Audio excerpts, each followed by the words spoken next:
Muy buenas a todos. Muy buenos a todos. Ya estamos con el capítulo número 15 de Financial Talks ESP. Acordaos que estamos en español. Y bueno, primero de la primavera, con la sangre alterada, o más bien los mercados. Ya no sé si estamos en rojo, en verde, en azul. Madre mía, qué locura estamos teniendo. Pero no estoy solo yo, no está aquí el único loco. Estamos aquí hoy 3 de los 4 locos favoritos de nuestra audiencia. Y como siempre, pues vamos a empezar las presentaciones por nuestro amigo Póker, señor Bonachea. Muy buenas, David. ¿Qué tal? ¿Cómo estamos? Una vez más por aquí. Ha pasado tiempo desde el último. Seguro que nos han echado de menos. Y nos lo habéis pedido, que nos reuniéramos otra vez y os comentáramos cómo está la situación. Así que aquí estamos para vosotros. Sí, ha sido, bueno, hemos tenido por el medio de la Semana Santa, hemos recargado fuerzas y algunos todavía están de vacaciones, como nuestro profe favorito, Miquel. Muy buenas. Hola, muy buenas noches. Pues sí, hoy juego fuera de casa y nada, preparado también para analizar todo lo que ha sucedido. Lo hemos dejado un par de semanas ahí de paréntesis, pero las cosas no han cambiado tanto y hay mucho que analizar ahora. Qué envidia le tengo a este hombre, es increíble. Qué envidia le tengo. Mírale, qué buenas pintas, es que tremendo. En fin, pues esto en vez de Financial Talks se debería llamarse Trump Talks, porque últimamente pues es Trump hace esto, Trump hace lo otro, Trump no sé qué, Trump no sé cuál. Pues, ¿dónde estamos? Seguimos con la guerra de Irán, seguimos con el estrecho de Hormuz, parecía que se iba a abrir y después no, parecía que iba a haber bombardeo, después no, parecía que iba a haber charlas y después no. A ver, parece que estamos en un punto en el que sí, parece que ambas partes están dispuestas a conversar, a negociar. No hay nada cerrado, menos el estrecho de Hormuz. Pero bueno, estamos en un estado de inestabilidad que, si bien las bolsas en general, hablamos de grandes índices, no parece que haya habido grandes problemas. Ahora mismo el S&P 500 cotiza en torno a 6.700, 6.800, o sea, 3-4% de máximos históricos. Más o menos, quitando el Nasdaq, pues el resto de los índices está más o menos igual. Renta fija, pues ahora lo veremos, está un poquito más tocada. Y bueno, Bitcoin ha sido digamos, de los grandes triunfadores junto a energía y alguna cosa más. O sea, es decir, estamos en un entorno mercado extraño que obviamente responde a la incertidumbre en la que nos encontramos. Pero bueno, me gusta saber los puntos de vista de los amantes de inversión que estamos aquí. Así que, ya que estamos diciendo los bonos, vamos a empezar por David, nuestro bonero favorito. Pues justo estaba mirando. TLT está totalmente plano en el año, igual que el S&P 500. O sea, está sin movimiento. Bueno, yo os traía, ¿qué te parece? A ver, me parece muy curioso que nadie esté utilizando esto y no lo veo a nadie hablar de ello. Y me parece totalmente la clave, vamos a empezar ya a vuelo fuerte, me parece la clave para saber dónde estamos y dónde podemos estar. Voy a compartir si puedo. Te damos permiso, puedes compartir. Vamos a ver qué sale. Aquí el crudo. La curva de los futuros del crudo, que tenemos un backwardation total, que quiere decir que los precios de ahora se espera que sean más caros que los de futuro. Y para mí esta es absolutamente la clave. O sea, esta gente que opera aquí es la que tiene la información de qué va a pasar con el petróleo. Y si tenemos peligro, o sea, si tenemos sensación de peligro de que va a haber inflación, etcétera, todo va a ser derivado del petróleo. Y como podemos ver, pues, si me lo dejas mirar por aquí un momento, por ejemplo, para febrero de 2027 se espera que esté en $70 y bajando de $70. O sea, no se espera un precio de 100 mantenido. Y a diferencia de con la guerra de Ucrania, yo en la guerra de Ucrania también miré esto y a 6 meses y a 12 meses estaba en 110 y seguía en 110. Y acertaron, se mantuvo.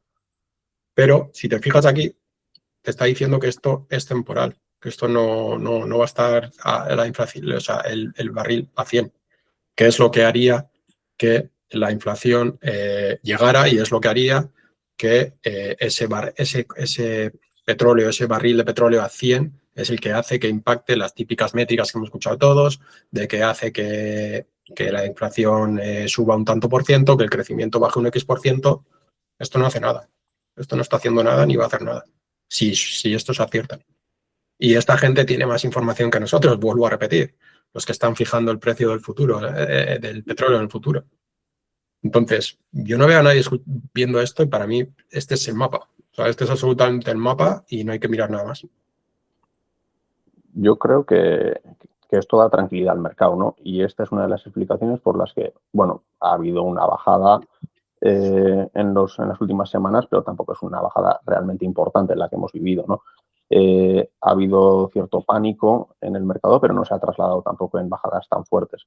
¿Y por qué? Pues bueno, como podemos ver, los futuros normalmente son un buen termómetro, ¿no? de lo que va a suceder, porque como bien dice David, pues toda esta gente tiene más información que los demás y vemos cómo progresivamente se espera que vaya bajando el precio del petróleo. Entonces, los temores inflacionarios que se esperaban a principios de la guerra de Irán, pues parece que se van diluyendo, ¿no? Entonces, el mercado descuenta como que la situación no se va a agravar tanto.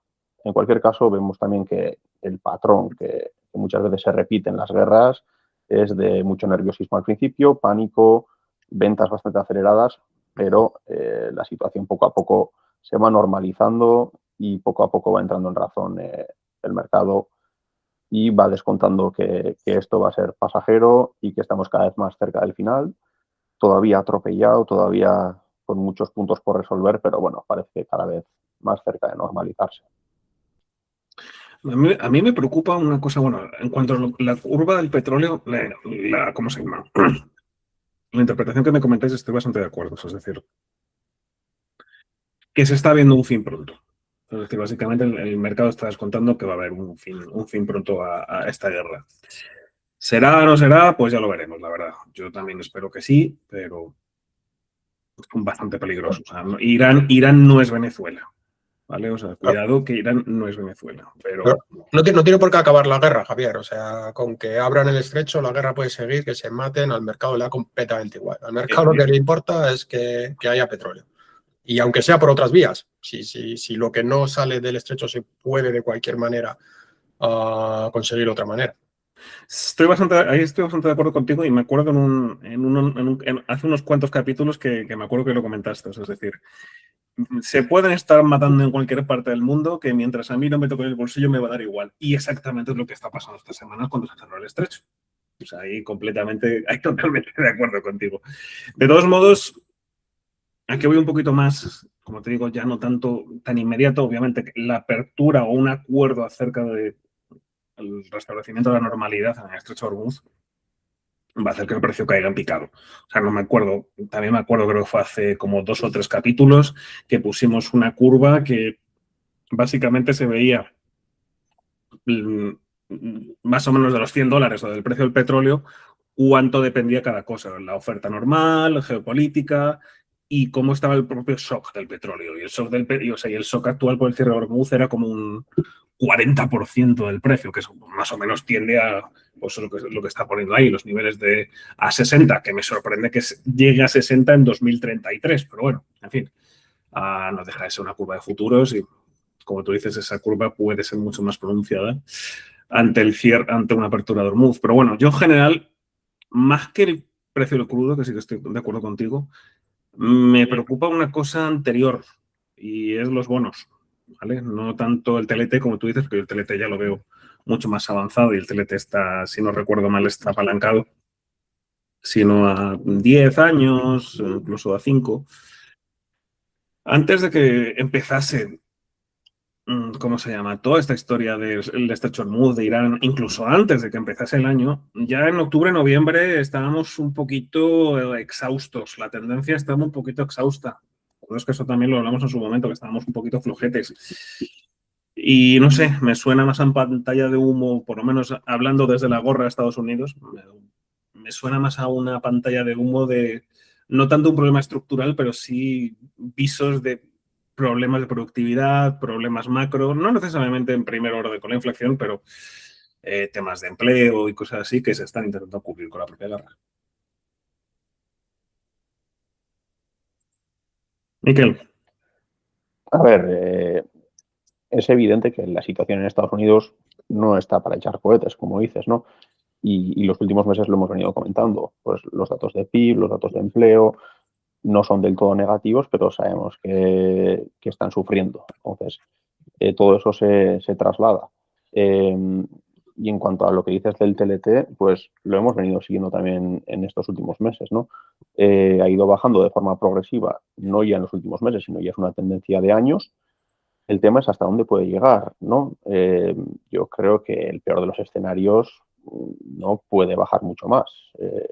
No sé cómo lo veis, pero yo creo que esos niveles de 85 creo que hemos llegado a tocar o algo así, me parece difícil que bajen de ahí, porque si no ya los porcentajes superiores al 5% serían realmente peligrosos.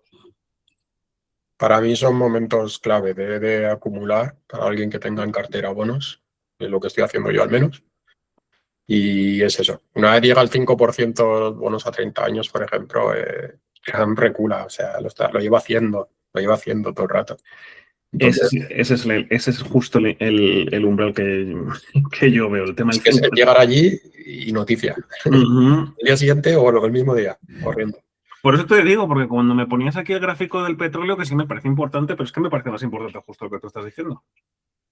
Aparte de los movimientos tremendamente sospechosos de inside trading que se han hecho sobre el S&P últimamente, que, oh sorpresa, aparecían no sé cuántos millones en futuros y decía Trump cualquier cosa, pero bueno, independientemente de eso, porque eso es especulación a corto plazo, a mí es eso, el llegar al umbral del 5%, pues es que ya lo ha hecho varias veces. Si es que el año pasado ya pasó, no me acuerdo cuándo fue, no sé si fue, ya digo, en el propio octubre, noviembre, no me acuerdo cuándo fue la otra vez que se tocó.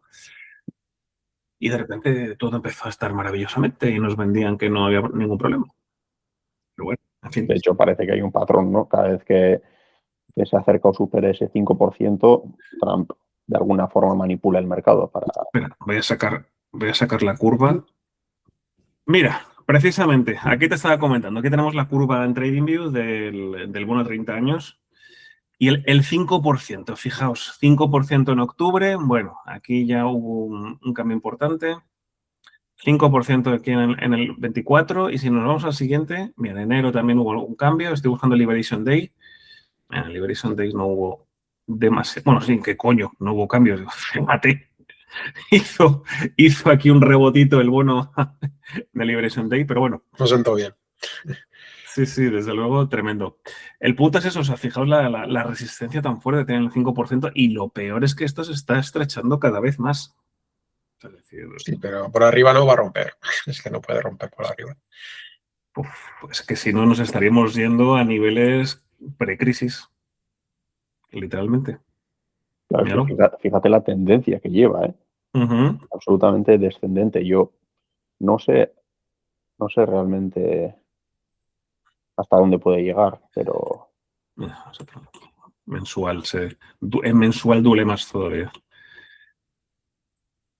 Es que tú fíjate, es que como no den una manera, o sea, que como no hagan algo para volver otra vez para abajo, está jodido, ¿eh? Entonces sí que la inflación se va a notar porque, a ver, normalmente, yo esto lo estudié hace ya muchos años y es el tema de que obviamente el dinero y las rentabilidades son flujos de liquidez. Y una manera de medir los flujos de liquidez es la rentabilidad del bono versus rentabilidad de renta variable, que suele ser o bien tomas la media del S&P o bien la media de los dividendos del S&P.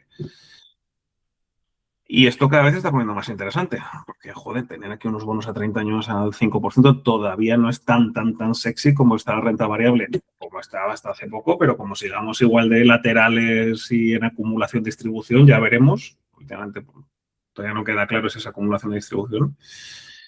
Pues los flujos cada vez van a ir más para acá. O sea, no he visto niveles últimamente de las últimas compras a 30 años. No sé si, David, tú las has visto, las últimas compras del Tesoro a 30 años, pero... No salió bien la última. La última no salió bien. Al final se está metiendo presión también China, que es uno de los grandes compradores. Bueno, pero como yo, otros saltarán a comprar al 5%. Te lo aseguro. Yo creo que el tema es ese, ¿no? Si el mercado, la bolsa estadounidense en este caso, está a valoraciones bastante altas o muy exigentes, hemos visto en capítulos anteriores que es difícil ver retornos muy positivos en los años venideros. Entonces,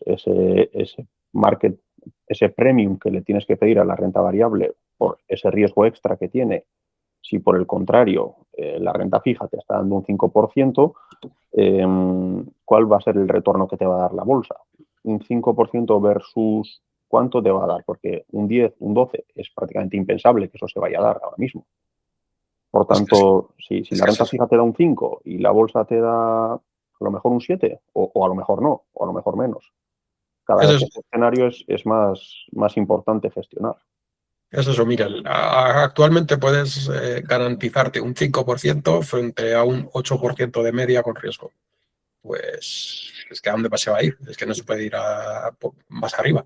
Claro. Sí, el problema, No tendría sentido el que invierte en bolsa, vamos. O sea, el problema es que la gente no se está fijando en ese 8 histórico, sino que se está fijando en el 15 o en el 16 de los últimos 5 años.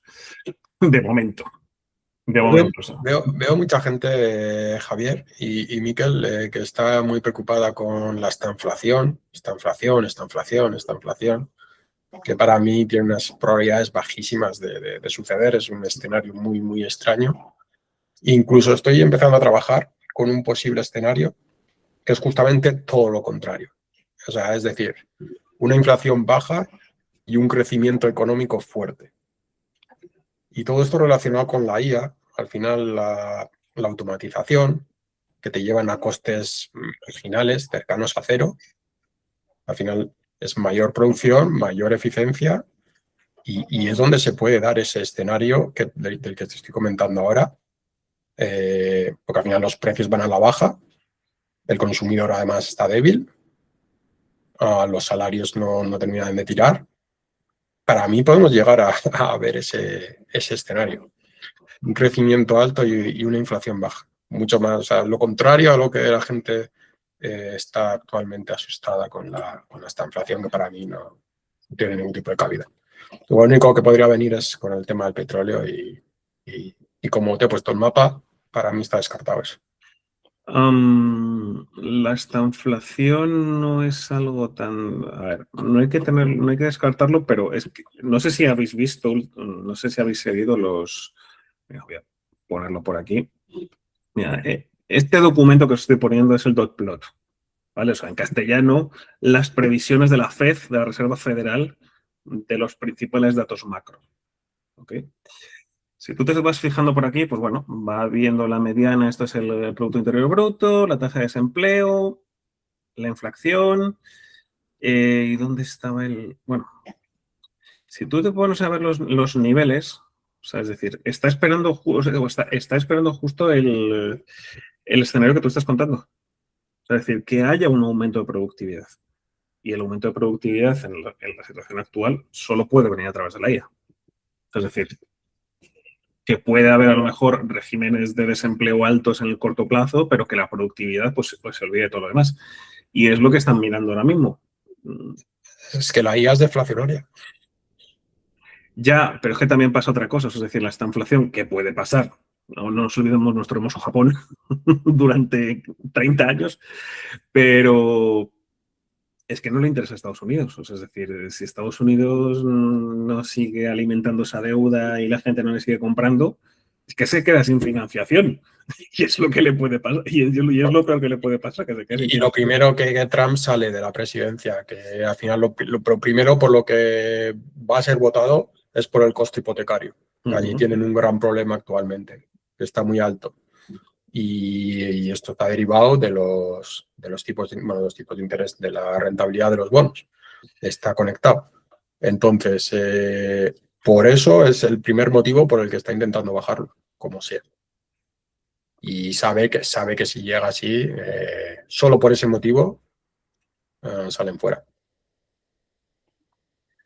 Sí, a ver, desde luego, siempre creo que esto ya lo hemos comentado más de una vez, o sea, es que le interesa un dólar barato, y le interesa un petróleo más o menos controlado. O sea, unos niveles de $100 no sé hasta qué punto son interesantes, pero bueno, para sus intereses, pero desde luego. A mí este gráfico me preocupa mucho más que el de los futuros del crudo, pero mucho, mucho más. Sobre todo como estamos aquí viendo en cierres mensuales. Es que esta de aquí, de noviembre, fue complicadilla, menos mal que No me acuerdo qué es lo que se hizo aquí, no sé si es que fueron varias bajadas fuertes de tipos, pero si no llega a ser por esto, hubiera seguido, ¿eh? Hubiera seguido. En fin. Para mí lo complicado de lo que comenta David es cuantificar, ¿no? Todo ese escenario de mejora de productividad a través de la IA, realmente a mí se me hace muy abstracto y muy complicado prever hasta qué punto va a mejorar la productividad, va a empujar esa eficiencia. Cuantificarlo realmente se me hace muy difícil. No sé la revolución hasta qué punto va a ser tal o se va a quedar a medio camino, va a mejorar los márgenes de las empresas, va a impulsar la productividad, pero de una forma más débil. No sé si a lo mejor el escenario que plantea David exigiría que la IA realmente fuera una auténtica revolución. No sé. El escenario que planteo es una alternativa, ¿eh? No es un escenario principal, pero sí que es una alternativa a la que le doy más posibilidades que a una estanflación. Pero sí que, digamos, es como siempre, pues tenemos que trabajar con diferentes escenarios, diferentes alternativas, no es el escenario principal, pero sí que me parece un escenario más probable que una estanflación. Y como siempre, os traigo aquí Tuflation, que nos marca que la inflación a día de hoy está en el 1,66 en Estados Unidos, por debajo del objetivo y por debajo de lo reportado por el gobierno del 2,4. Es que también un poco a colación de lo que está comentando Miquel, que joder, si ya con Internet la cesta de productos oficial en la que se basa la inflación ya estaba completamente desajustada, por eso también nació Truflation, este tipo de cosas. Ahora con la IA, es que, ¿cómo van a medir productividades y cómo, bueno, consumo y tal? Sí, es más o menos sencillo, pero Fíjate que en febrero, según Tuflation, llegamos al 0,6, ya, viendo pero desde el 2,5. yo es que Truflation ya, a ver, no digo que no sea, que no sirva, pero también lo cojo un poco con pinzas, porque es que esté Truflation, por ejemplo, que te lo estoy viendo en 2,5 hace no tanto tiempo, o sea, es que nunca haya pasado de 29%, por Dios. No, es la agregada, es la Vale, agregada. pues eso, que no haya pasado de un 4 o 5% en los últimos 2-3 años. Bueno, Eso, sí, en 2022 te lo metían al 10%, en el ya, 11%. pues eso más o menos te lo explico, pero por eso, no sé, en los últimos, sí que hemos notado de pandemia para acá que las cosas han subido un huevo. Obviamente esa subida del 12% fue pues causa de de que el mundo estuvo 2 años sin producir apenas y estuvieron dando dinero a expuertas, ¿vale? Entonces, vale, tiene más o menos, ese subidón pues más o menos tiene cierto, como decir, justificación. Pero que ahora mismo estemos tan bajos, es decir, en 2 años no hemos notado tanta subida de precios o es que seguimos con las consecuencias del 2020, 2021, 2022. O sea, no sé. Sigo con dudas acerca de esta gráfica. No digo que no sirva, pero me parece insuficiente para medir realmente pues, cómo han ido variando los precios o una inflación real. La otra me vale menos, ¿eh? O sea, la oficial me vale menos todavía, pero... Claro, el tema de la inflación lo que pasa es que lógicamente es muy difícil medir, ¿no? Porque al igual que tiene defectos la forma oficial de medir la inflación, no conozco en detalle cómo lo hace Truflation, pero seguramente tenga sus defectos también. Y por tanto, es muy difícil saber cuáles son los datos reales. Y muchas veces no nos movemos por sensaciones, ¿no? La sensación de que la cesta de la compra ha subido. Es muy difícil cuantificar realmente, ¿no? Porque además las necesidades de cada persona son diferentes y establecer unos productos neutrales para todos, pues es imposible. En cualquier caso, yo creo que es indudable que 2021-2022 fueron años durísimos en cuanto a inflación. Yo realmente no recuerdo desde que soy adulto un incremento así de los precios, al menos de forma subjetiva. Y ahora sí que parecía que se estaba controlando la inflación, que los datos oficiales se acercaban a ese 2% que se suele comentar. Y de todas formas, en las últimas décadas el problema que estamos teniendo es más de deflación que de inflación. Realmente la inflación en la última década, 15 años, ha sido algo muy puntual y estructuralmente la situación ha sido más de inflación baja o deflación o inflación alrededor del 0,5-1%, que no por encima del 2, 3, 4%. Creo que esa ha sido más bien la excepción. En Europa también estamos en otro camino que en el de Estados Unidos. Al final piensa que el 30% del IPC es el OR, que se llama el Owner Equivalent Rent.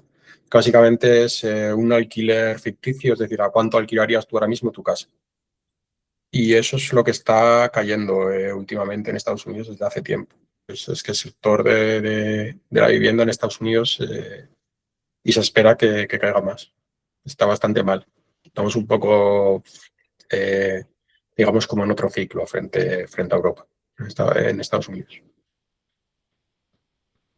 Bueno, pues nada, ya iremos viendo. Yo, desde luego, si tuviese que echar mis dineros por algún escenario, me tiro más por el de más, no hiperinflacionario, pero pues sí con inflación alta, pero con productividad alta. No sé si me explico, es decir, productividad ligeramente por encima del ¿cómo se llama?, de la inflación. Pero primero se tiene que quitar este bloqueo a niveles normales que es esta guerra tan ficticia, y luego ya veremos cuando se descubran las verdaderas cartas. Yo creo que ya va a ser para junio o incluso ya la vuelta de vacaciones, pero bueno. En fin, me interesa también mucho, y esto tendremos que verlo, si Kevin Wars, ¿qué hace? Primero que se termine de confirmar el tema de que finalmente hay el cambio, que entiendo que sí, raro será, pero a ver qué es lo que hace la primera opción que pueda tener para cambiar los tipos, a ver qué es lo que pasa. Estaba mirando la inflación de Argentina, nada, por curiosidad. Un saludo desde aquí a nuestro amigo. Me hacía gracia esto. Pasó en 2022 del 50 en 2024 al 300%. Bueno, ahora está en el 25, está bien. Va a ir bajando poco a poco. Nada, casi nada. Un 25%. Madre mía. Pues nada, en el caso de Kevin Wars, pues le va a tocar un poco esperar, ¿no? A ver cómo se resuelve el tema de Irán. Para mí eso va a marcar un poco las decisiones que voy a tomar a corto plazo y luego veremos, ¿no?, cuál es realmente su política, pero probablemente para cuando entre lo de Irán ya se haya esclarecido más y bueno, no haya tantas incógnitas, ¿no?, con la mesa. Bueno, ya lo iremos viendo. La verdad es que desde luego seguimos con incertidumbres. El mercado no se ha creído mucho esta guerra, a pesar de cómo estamos, el mercado no se ha creído mucho esta guerra, pero bueno, cuidadito a los futuros y cuidadito al bono, como bien estábamos comentando, pero bueno, seguiremos radiándolo semana a semana porque esto está lejos de acabar, por lo menos en el corto plazo. En fin, pero bueno, pasemos a cosas más interesantes. Vamos a debatir un poco, Miquel. Venga, pues hoy os pongo un debate sobre la mesa. Vamos a empezar por, se ha rumoreado en las últimas semanas la posibilidad de que las empresas cotizadas en Estados Unidos publiquen sus resultados de forma semestral cada 6 meses en lugar de los 3 meses que hacen en la actualidad. ¿Qué os parecería ese cambio? ¿Creéis que aporta algo beneficioso para los inversores o realmente no tiene mucha trascendencia? Para mí no, para mí, hombre, sí, para mí tendría que ser mensual incluso. O sea, cuanto más información tengamos como inversores, mejor. El que quiera semestral es porque es un vago que no quiere mirar, que no quiere trabajar. O para empresas mejor, claro, para empresa cuanto menos información dé, pues mejor. Pero al final todos estos informes cuesta dinero para la empresa cuando lo realizan. Pero sí, hombre, para mí, si fuese mensual, mejor. Cuanta más información tengamos y podamos trabajar, pues mejor. A mí me pasa un poco parecido, o sea, es decir, gran parte de la información que se tiene, fuera de, obviamente, por ejemplo, en mi caso, yo soy muy de análisis técnico y sí, pues puedo ver el precio, da muchísima información, pero hay mucha gente que no se fija en el precio, son más largoplacistas o mediplacistas. Entonces, ya cada 3 meses, hace unos años, hace algunas décadas, pues bueno, cada 3 meses yo creo que estaba bien, porque a ver, el mundo no iba tan deprisa. Hoy en día, la tendencia, lo que comenta David, yo creo que me parece más normal que sí, que luego eso. Que yo he estado dentro de algún par de grandes corporaciones y te puedo asegurar que preparar toda esa información es un dolor de huevos, pero un dolor de huevos. Y eso que lo hacíamos trimestralmente. es complicado hacerlo mensualmente. Pues a ver, internamente necesitarías más trabajo, pero es lo que tú dices. O sea, realmente, a ver, no van a pensar en el minorista. O sea, el minorista que se mire el informe cada 3 meses, cada 6 meses, le va a dar igual. Al final va a depender de las grandes firmas. Si los grandes fondos de inversión o pues los grandes inversores, grandes firmas de inversión, mejor dicho, les vale con 3 o con 6, si tiran de insider trading o de información privilegiada, les va a dar un poco igual. Pero si no, realmente cambiarlo, o sea, incluso es que me parece corto, por lo que estamos diciendo. O sea, estamos en un punto de inmediatez y más aún con ahora que estamos en Internet y con la IA y con... Es eso, Javier. Yo también te digo que depende de la empresa. A mí, por ejemplo, en Volvo, que me lo hagan semestral, pues me da igual porque tiene mucha estabilidad y no hay muchos movimientos. Ahora, coges un chicharro tecnológico y en 2 meses igual no existe. Claro. Mira, esa es buena. Por ejemplo, en tu empresa india, La empresa india ¿cada cuánto lo publicarías? que cambia de nombre en un mes y sube un 500%, y yo cada año, cada 5 años igual, o cada 10. Cada 5 años, ¿no? Efectivamente, cuando ya has quebrado 3 veces, pues A ya. largo plazo. A largo plazo mindset. Ay, madre mía. Es complicado. O sea, sí, ese, por ejemplo, lo que tú dices no lo había pensado, el tema de depende de la empresa, pero es que, joder, ya tener que poner excepciones a la regla ya sería demasiado. Entonces, pues sí, me parece que lo quieren cambiar, me parece absurdo. O sea, es decir, no va por, o sea, es decir, no creo que sí puede ahorrar algo de tiempo a las empresas, pero no creo que sea interesante. Desde luego, desde el punto de vista minorista, es una putada. Y para el mayorista, pues bueno, depende. Depende. A ver, yo creo que esas publicaciones de resultados son una oportunidad, ¿no? Una oportunidad para conocer lo que está ocurriendo. Por mucho que las cuentas se puedan maquillar, el relato y todo lo que tú quieras, al final termina siendo un examen y una forma de desnudarse la empresa y de saber qué es lo que está ocurriendo. Entonces, quitarle esa oportunidad al inversor, sobre todo en nuestro caso, que no tenemos ese tipo de información privilegiada, pues no sería muy beneficioso, ¿no? Y otra razón por la que me gustan los informes trimestrales es porque, bueno, lógicamente cuando hay una publicación de resultados hay volatilidad, las empresas se mueven más, su cotización, y en algunos casos de forma irracional también, para mi gusto, y en algunas ocasiones puede dar pie a que haya alguna oportunidad puntual por alguna sobrereacción de mercado. Entonces, yo sí que he solido aprovechar momentos que la cotización de una empresa hace un -8, un -10 por unos resultados que no cumplen las expectativas y que siguen siendo buenos. Ese tipo de sobrereacciones a veces dan pie a que puedas aprovechar oportunidades también en algunos casos. Entonces, probablemente la cotización de la empresa, si se publicara cada 6 meses, sería más estable, pero bueno, yo en mi caso prefiero que haya un poco más de volatilidad y algunas oportunidades. Uf, yo ahí sí que no lo veo tan claro, ¿eh? O sea, tan más estable. Joder, tú imagínate, o sea, es decir, tú imagínate que por lo que sea ha tenido un año chungo y te entra 6 meses después, ¿eh?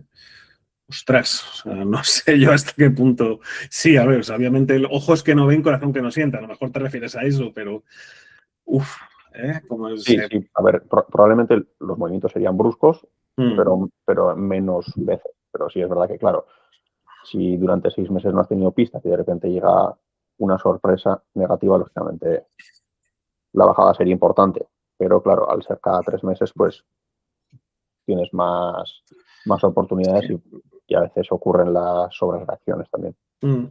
Hombre, si acaso se me ocurre, un poco también por lo que decía David, porque me estaba haciendo pensar, si fueran, yo que sé, imagínate, small caps o micro caps o empresas más, la empresa india de David, ¿sabes? Empresas más susceptibles de quiebra o más, o de a lo mejor, yo que sé, temas que están muy dependientes de IA, o sea, es decir, empresas, sectores, eh, algo que pudiese ser más deducible de mucha volatilidad o que esté demasiado de moda o ese tipo de cosas, a lo mejor sí que puede ser interesante mantener, ¿sabes? Esa periodicidad o incluso hacerla mayor, pero en fin, en general me parece una chorrada. O sea, es decir, que quieran retrasar las publicaciones me parece una chorrada. Yo creo que está bien como está, incluso me parece escasa.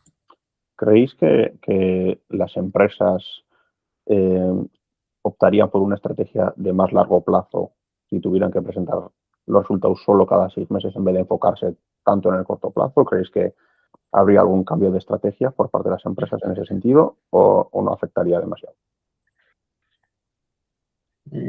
Hombre, se movería todo de manera estructural para el tema de encaje de los salarios y todo eso que se suele hacer, pero no sé, no creo que cambie tampoco la filosofía de la empresa en base a ello.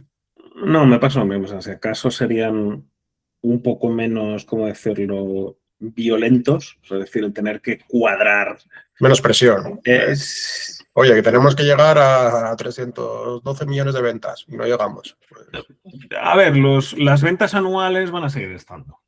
Y las ventas, pues los números en vez de ser trimestrales van a ser semestrales. Entonces, pues sí, o sea, es decir, lo vas a diferir un poco, pero tampoco, al final no debe haber tanto cambio. Es decir, quizás en aquellos, pues eso, si se publica se me ocurre, abril, por ser justo después del año, en el momento fiscal, y lo otro lo publicas, yo qué sé, que abril, noviembre, o sea, abril y septiembre no tiene, perdón, abril y octubre no tiene mucho sentido, pero bueno, si lo difieres tampoco tendría que haber tanta diferencia, porque al final los números que más cuentan al final de todo son los del año. Así que te va a dar un poco igual, te va a dar un poco igual. Pero bueno, lo he dicho que lo sigo viendo una chorrada, pero bueno, en fin, vamos a ver qué... Lánzanos otra pregunta, anda, y así ya cerramos, porque es que si no me voy a poner... Es que me enfada mucho, perdón que me ponga así, pero es que me enfada mucho lo de la ocultación de la información, sobre todo en este tipo de cosas de finanzas, que sí que es súper importante, no solo por estrategia competitiva, sino también por temas de movimientos, incluso intentar adelantarse a movimientos o propio inside trading que estábamos diciendo. Un día de estos tendríamos que revisar las cartas de Nancy Pelosi y todo este tipo de cosas, pero eso de restringir la información me cabrea bastante. Pero bueno, en fin. Venga, vamos con una última pregunta. Dale, anda, que no quiero cerrar enfado. Pues nada, normalmente cuando invertimos, especialmente en nuestro caso hablamos mucho de renta variable, renta fija, Bitcoin, otro tipo de activos. Un tema que no tocamos habitualmente es la inversión inmobiliaria. Sí que hemos comentado algo a través de REITs, etcétera. Pero ¿qué opinión tenéis de la inversión inmobiliaria tradicional en España de comprar una vivienda para alquilarla y obtener así unos ingresos? ¿Os parece una buena idea? ¿Creéis que se pueden conseguir buenas rentabilidades? ¿No merece la pena meter tanto dinero en este tipo de operaciones y dedicarlo a otro tipo de activos? ¿Merece la pena apalancarse? ¿Qué opináis de esta estrategia de inversión? ¿Qué opinas, Javier? Pues mira, yo a pesar de que tengo una buena parte de mi capital en inmobiliario, no es la que más me gusta. No quiere decir que no sea la mejor, no que sea la más adecuada, pero no es la que más me gusta.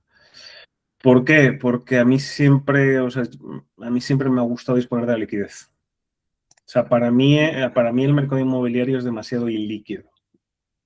Es decir, si yo ahora mismo tengo una propiedad o algunas propiedades y me quiero deshacer de ellas, va a ser a coste muy fuerte de rentabilidad. Independientemente ya de la rentabilidad que hayas tenido, quitando todo el tema de los impuestos, porque es que vaya tela. O sea. Y que estás pegado a ello, ¿no? O sea, ya... Quiero decir, no te puedes ir a otro país y olvidarte o llevártelo contigo. Yo no sé, yo sin ser un experto en el tema ni mucho menos, pero te diría que en España, con todas las pegas que hay, impuestos y demás, y todos los peligros que tienes, no, a mí no se me hace nada apetecible, la verdad. No sé. A ver, me parece que es un mercado que o sea, que hay oportunidades y bastante buenas, pero tienes que estudiarlo mucho más que otros. Mucho más que otros. Es decir, por ejemplo, estudiar, ¿sabes? La renta variable me parece infinitamente más sencilla que el inmobiliario puro. A mí me parece una estrategia válida para diversificar. Lo que pasa es que, claro, hay que hacerlo bien y es complejo. Y, por ejemplo, partiendo de la base de que, bueno, pues yo vivo en el País Vasco, en San Sebastián, y es una de las ciudades más caras del país para vivir, con el precio por metro cuadrado disparado, etcétera. Por tanto, por ejemplo, para mí sería inimaginable comprar una vivienda para alquilar en mi ciudad simplemente porque la rentabilidad sería muy baja. Estaría pagando un auténtico dineral por una rentabilidad, un alquiler que es alto, pero que lógicamente el desfase entre el precio de compra y el de alquiler es enorme, ¿no? Entonces, ya partiendo de esa base, no podría hacerlo en la zona en la que vivo. Por tanto, ¿qué alternativas tendría? Pues tendría que buscar otras ciudades con precios más asequibles, etcétera. Claro, si compras una vivienda para alquilar en otra ciudad, la carga también que te supone el estar pendiente, el cualquier problema que haya, etcétera, pues lógicamente también es un inconveniente muy, muy importante. También puedes delegar esas funciones, pero claro, te merma la rentabilidad. Por tanto, bueno, pues es una estrategia válida en general, pero es compleja y es difícil hacerlo bien. Y hay que tener conocimiento o rodearte de gente que lo sabe hacer bien para sacarle el máximo rendimiento. Si no, te puede mermar mucho la rentabilidad, te puede dar muchos quebraderos de cabeza, es ilíquido. La ventaja que tienes es que te puedes apalancar posiblemente con dinero bastante barato en algunas circunstancias y ahí sí que a lo mejor lo puedes aprovechar un poco más, pero en general es complejo. No, y hay que estudiarlo bien. Aparte, se te ha olvidado también comentar una cosa, que la barrera de entrada es muy fuerte. O sea, es decir, porque la gran mayoría, o sea, estoy hablando de una media, porque sí que hay algunas, conozco gente que les han dado, ¿cómo se llama?, hipotecas por el 90%, incluso por el 100%. Pero normalmente, para casi todo el hijo de vecino, vas a tener una entrada del 20% de hipoteca. O sea, perdón, del 20% del valor del inmueble, más métele ITP si tienes, métele pues todos los gastos. Bueno, si pides hipoteca, normalmente ya muchos de los gastos te los cubre el banco, pero o sea, es que es una barbaridad. O sea, es decir, puedes tener tranquilamente que asumir que tener mínimo un 30% del valor en cash, tener un 30% incluso más del valor del inmueble. Eso no está a la mano de de poca gente. Bien es cierto que hoy en día, pues bueno, tienes cosas los préstamos estos, Hausers o este tipo de cosas. No sé cómo se llama, no sé si es crowdlending o no sé cómo, no me acuerdo cómo se llama. Que teóricamente se junta, pues eso, que se divide en trocitos ¿cómo se llama?, la inversión. Que bueno, tendrá sus cosas, a mí no es ya tengo, no es algo que me guste. Pero bueno, en general creo que es algo que no creo que sea súper complicado, pero sí hay que estudiarlo bien. O sea, depende mucho un poco de lo que tú decías, Miquel. O sea, depende mucho de la zona, depende mucho de los targets que tú quieras, depende también de lo que te quieras complicar, porque se hacen mucho zonas como Alicante. La propia Alicante eran zonas muy interesantes para hacer eso todavía de comprar y para alquilar, o temas del flipping. O sea, temas de flipping, de coger un inmueble baratito, le metes una reforma, una limpieza de cara y lo vendes mucho más caro, que es algo que todavía conozco varias personas que lo están haciendo y no le van mal, pero no sé, es apreciación personal. O sea, es decir, a mí, ya te digo, a pesar de que pues eso, tengo algún inmueble y tengo alguna cosa que también lo he hecho por mi tema personal. Yo he estado muchos años fuera de España y me venía bien tener algún tipo de inmueble para en el futuro, pues temas de crédito, el crédito inmobiliario, que es otra cosa que no se suele decir mucho. Siempre se dice mucho de Estados Unidos y tal, pero a mí, por ejemplo, a mí no me daban una sola hipoteca. Es decir, a mí en su momento no me daban ninguna sola hipoteca y tuve que pagarlo al contado, y porque tuve mucha suerte de que pude pagarlo al contado. Si no, eso también es bastante importante. Pero bueno, en fin, que no lo veo, por lo menos para mí, no es interesante. Sí que tengo una buena parte por ciertas cuestiones personales, pero yo prefiero los mercados más líquidos. En España lo que se lleva, ladrillo, ladrillo y ladrillo. Pero yo invitaría al público español a abrir un poco esa mente.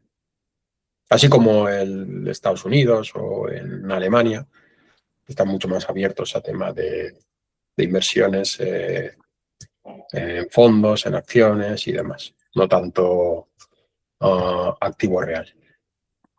Pero bueno. ¿Os parece más Creo que era interesante? el 70, no sé, por ahí, el 70 y algo % del patrimonio español está en ladrillo.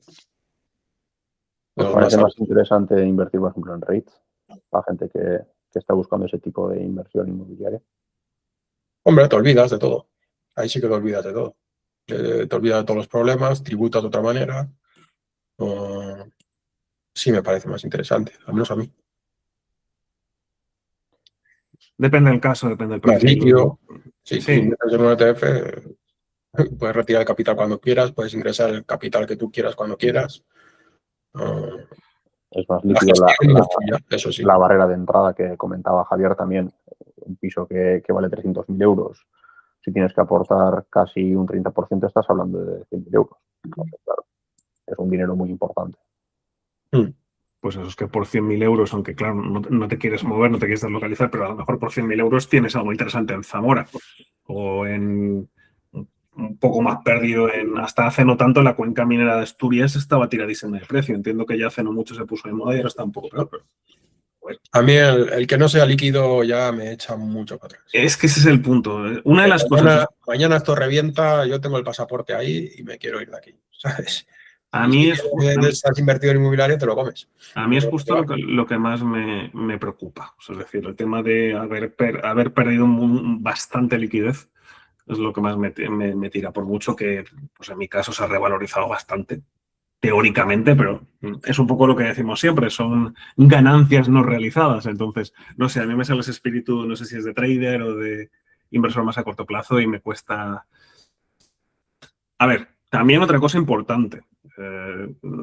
Estamos suponiendo que no es primera vivienda.